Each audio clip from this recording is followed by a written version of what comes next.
confidence motion asida aisu wahi amani dang thamsige. Thank you. Sir, akhoi si Manipur se as a whole yamna ware May gitang ahum 2023 dagi ngasi phawbada akhoi niana tadri sen thungi phibam chu yamna ware mi khudingmaki senmitlon yamna ware amasung maruoina akhoi gi huzik phong sariba IDP sing phibam yam chadana lei karigumba kanda sir akhoi na relief camp da chatpa kanda kamada family mari manga leiraga hingi basi yam ware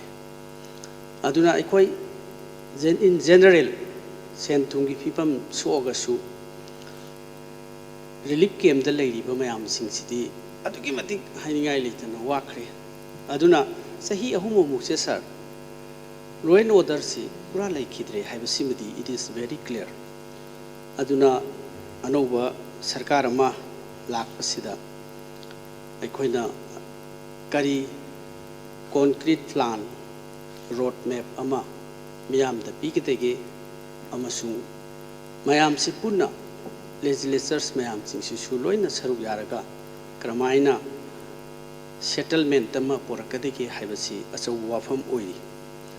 loina sir hauji sarkar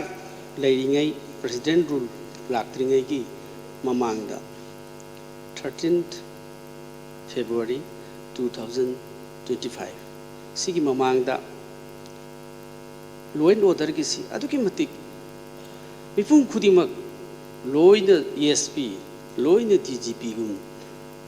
ek tawre aduna aikhoi si even aikhoi legislature khudimak phak maida aikhoi kali tation ba adagi representative umpusi aduki matik ida chokpa mayam ama sarkar ama leina akhoi si loina thingna khre adugi mathakta mioi kayagi punchi sigre adagi hojik 60,000 relief camp da lei basisu masi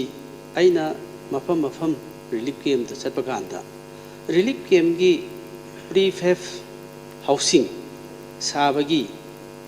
paisa sanction tawrakre hai sanction tawrakanda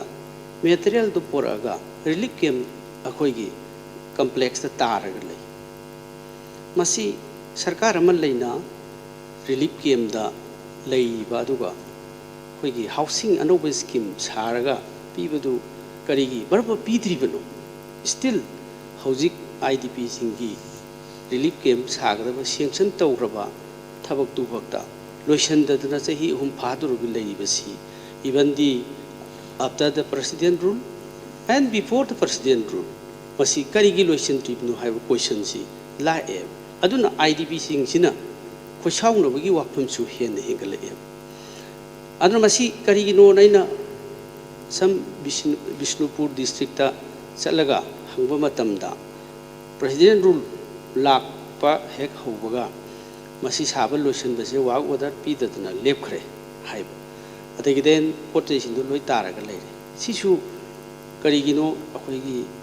relief camp da leiriba mayam sing IDP sing displaced people sing isna leigeda bobo yum kai mangkraba adagi misi minap nangaba sibok tam hoina leijegada ba paisa su sanction tawraba aduga material su poraga aduga saraga lehin buknamdabasi adugi matik aikoina son khrabra khalle aduna makoi gi khoirangnaba unrest trauma adagi leibase makoi yamna heli hujik su henna wai maramdi thajabasi bulap tawwa ngamdre loinana karigumba kanda aikhoi si jarangnaraba unrest warba migi live in the property kan bangamdraba stage asida sarkar sida thajabasi karamaina thajagadagi natraga thajaroidagi haiba question di sarkar na adum lepkhre maramdi sarkar na masi aina yadaba series of mayamama aina yadaba mayamama laiki leiriba potsi sarkar na law and order si fasna madu administration tawre hairega आइन यादव पोसे illegal immigrant बु ओरबसु नत्रगा खुलाई पाइबु बु ओरबसु नत्रगा लालहौबसिंग बु ओरबसु मदुदी सरकारना हई सिंगना मदु ngakthokpa paikhatpa adagi madu sarkar gi logi matungina paikhatpa haibasi yamna lauthoktrabasu adagi miyam mamangda tv da kaida lauthoktragasu madu paikhatpa haibasi government gi mathongni adu lauthokti lauthoi aduga thabak unati paikhatpidi madu loindo order da chauna soihiba leikiba mayam hoi haukiba soihiba mayam dubu ꯑꯩꯈꯣꯏꯅ ꯃꯗꯨ ꯁꯤꯡꯊꯥꯔꯀꯥꯟꯗ ꯑꯃꯨꯛ ꯍꯟꯖꯜꯂꯛꯀꯅꯤ ꯍꯥꯏꯕꯃꯛꯇꯤ ꯅꯠꯇꯦ but ꯌꯥꯝꯅ ꯆꯥꯎꯅ ꯁꯣꯏꯃꯟꯈꯤꯗꯨꯅ ꯃꯤꯒꯤ ꯄꯨꯟꯁꯤ ꯀꯌꯥ ꯃꯥꯡꯈꯤꯕꯁꯤ ꯁꯔꯀꯥꯔ ꯑꯃꯒꯤ ꯃꯁꯤ ꯁꯤꯁꯇꯦꯝꯗ ꯑꯆꯧꯕ ꯑꯁꯣꯏꯕ ꯑꯃ ꯑꯣꯏꯈꯤ ꯑꯗꯨꯕꯨ ꯁꯥꯔ ꯍꯧꯖꯤꯛ ꯂꯩꯔꯤꯕ ꯑꯩꯈꯣꯏꯒꯤ ꯃꯦꯝꯕꯔꯁꯤꯡ 59 ꯍꯨꯝꯐꯨꯗꯒꯤ ꯑꯃ ꯂꯩꯈꯤꯗ꯭ꯔꯦ ꯃꯁꯤ ꯍꯧꯖꯤꯛꯁꯨ ꯑꯩꯈꯣꯏ ꯌꯥꯝ ꯑꯟꯗꯔꯁꯇꯦꯟꯗꯤꯡꯗ then adagi tathok tasin taunare hairkanda waraunariba mayam singsisu masi leingakama leigedoriba leiriba asina masinasu akhoi mayam collectively honorable leader of the house wasakpa hek loibaga collective decision dum tawgani haibadu yam phajai adu taragasu masi tawdragati masi akhoi punumo adum wagani hojik Sir, masigi IDP singi charang nabasi sarkar na ahan ba announcement ama 3 phases of resettlement planned of the state government and lautwe madu haukiba 31st December 2025 fakta 3 phases of resettlement plan si sarkar na lautwe haiba 3 set phases se masi su paikhat phangam kidre and again amuk March ki 31st laiba coming March ki 31st March sidasu amu another resettlement plan ama sarkar na lauthokare hausi lauthoiba singsi hanjanba ngamde then mamangi the 10000 amu resettlement tawge hairisi mayum da changba makti natte aduna maduna akhoigi housing kun sarba jaga sing du thamba chu yauri aduna di sir hanjan hanjanna sarkar gi planning lauthokpa announcement fail oribasi masidi sir leibak amaga khanaba warmak sunnati adu masi sarkar gi asoibasi even the president rule and also before the president rule sarkar gi popular government leiringai da adum hanjan hanjanna soibasina thajabasi miyamna sarkar ama lei adegi representative MLA sing semba sarkar ama lei haibasi ꯑꯩꯈꯣꯏꯁꯤ ꯌꯥꯝꯅ joker ꯑꯗꯒꯤ ꯑꯩꯈꯣꯏꯁꯤ ꯃꯤꯅ social ꯃꯤꯗꯤꯌꯥꯁꯤ digital ꯋꯥꯜ ꯑꯁꯤꯗꯗꯤ ꯍꯦꯛꯇ ꯅꯤꯡꯕꯁꯤ ꯊꯥꯒꯠꯂꯛꯄ ꯃꯌꯥꯝꯁꯤꯡꯁꯤꯗ ꯑꯩꯈꯣꯏꯁꯤ ꯌꯥꯝꯅ ꯆꯣꯛꯈ꯭ꯔꯦ ꯑꯗꯨꯅ ꯑꯩꯈꯣꯏꯒꯤ ꯗꯤꯒꯅꯤꯇꯤ ꯑꯩꯈꯣꯏꯒꯤ ꯍꯟꯊꯔꯦ ꯃꯁꯤ ꯂꯩꯉꯥꯛ ꯑꯁꯤꯅ ꯁꯣꯏꯕꯗꯒꯤ ꯑꯩꯈꯣꯏꯒꯤ ꯗꯦꯃꯣꯀ꯭ꯔꯦꯁꯤ ꯑꯟꯗꯔꯃꯥꯏꯟ ꯇꯧꯏ ꯗꯦꯃꯣꯀ꯭ꯔꯦꯁꯤꯒꯤ value ꯂꯩꯍꯟꯗ꯭ꯔꯦ then elected representative ki dignity akhoi status handahale masi MLA punamakse masi yum da mai thani jang kana gumba yum kharadi mai thakre kana gumba yum kharadi toy khre adigi miyam gi mihutni haidana karaga yum mai thadokpa masi akhoi gi dignity si akhoi gi ijat se karai danu haibasi अखोई की लेकाई दा केंद्र दा याम the सोकरे मसी अमुक त थोखिद्रि India की मफम state खुदी मुक्त सु थोखिद्रि मणिपुर ना हनबनी अदुन दि सर मसी पुनमक से सरकार असिगी responsibility and accountability ni haiba simiti masi it cannot be escaped sir masi nam thokpa su ya ya roi sir aduna sir hauzik aikhoina leiri basi सरकार की स्कीम लाइबसी प्रजादे यौद्रे हाइबसु कोई खंगी डिपार्टमेंट सिंग पुक्चेन सिंगदी हाइबसु खंगी बट अखोई कनादा हाइरुदुरिन पाइखत पिगदबा head of the department head of the government मसिना पाइखत पिदरबा मतमदा अखोइना लाउरिबा खोलाव सिदि प्रेस ता लाउबा खक्ता गाइरे ꯑꯩꯈꯣꯏꯒꯤ ꯈꯣꯜꯂꯥꯎꯁꯤꯗꯤ ꯃꯥꯂꯪꯗ ꯑꯗꯨꯝ ꯆꯠꯈ꯭ꯔꯦ ꯃꯔꯝꯗꯤ ꯄꯥꯏꯈꯠꯄꯤꯒꯗꯕ ꯔꯦꯁꯄꯣꯟꯁꯤꯕꯤꯂꯤꯇꯤ ꯑꯦꯀꯥꯎꯟꯇꯦꯕꯤꯂꯤꯇꯤꯗꯨ ꯃꯗꯨ ꯔꯦꯁꯄꯣꯟꯁ ꯇꯧꯕꯤꯔꯛꯇ꯭ꯔꯒꯗꯤ ꯑꯩꯈꯣꯏ ꯀꯔꯤ ꯇꯧꯒꯗꯣꯔꯤꯕꯅꯣ ꯑꯗꯨꯅ ꯑꯩꯈꯣꯏꯅ ꯂꯥꯎꯔꯒ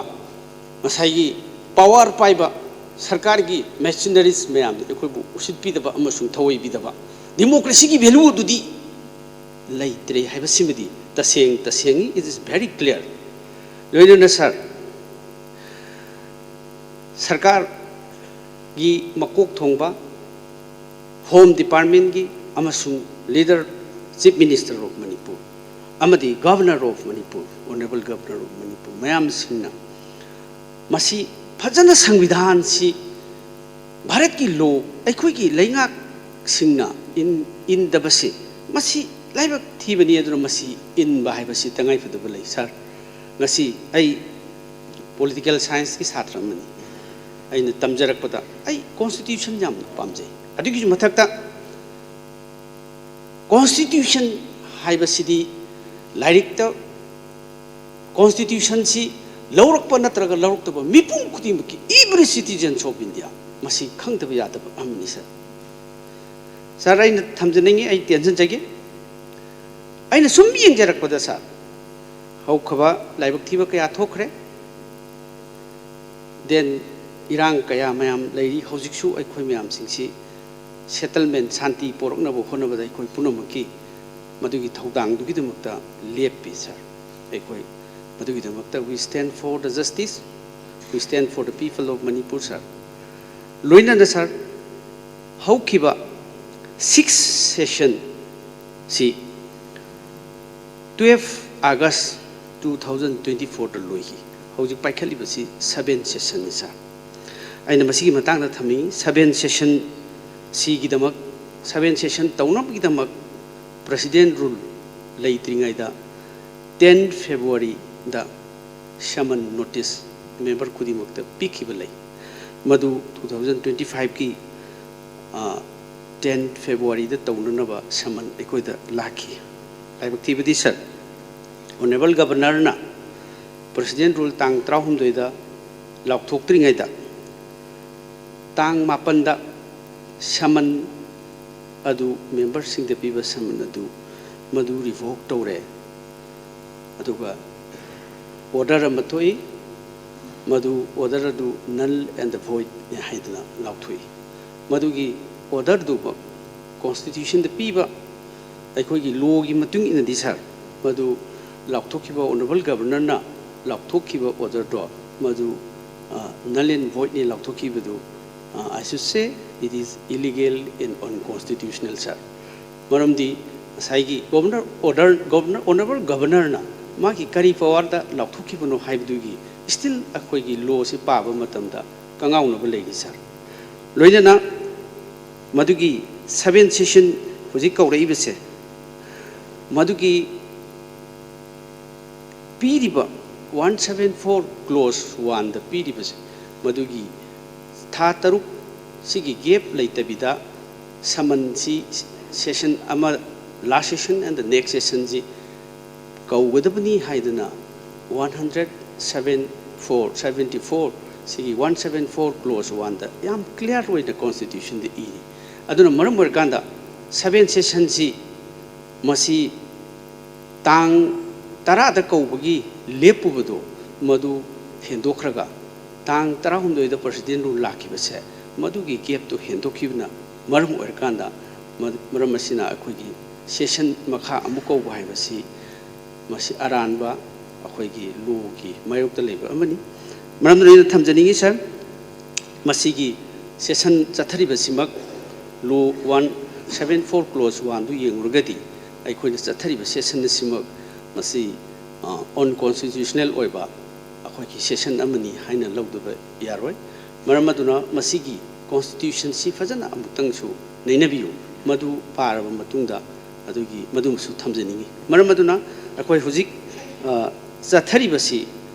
कॉन्स्टिट्यूशन पीबगी मतुंगिना यागदर यारोइद्रा हाइबसिसु नैनफम थोई हाइनानि खली लोइना नाइरोय बदे सर सिगी कॉन्फिडेंस मोशन सिदा अखोई पुनमकना सजेशन तौबा अदगी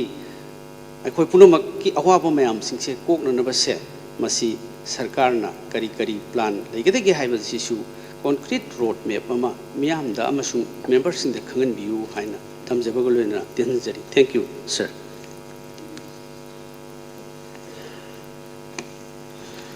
Honorable Speaker sir, I Dang na tenden bi ba say tenen nage matam ju ung tere tado min hum nangare minute 3 tang lobjege. Thank you.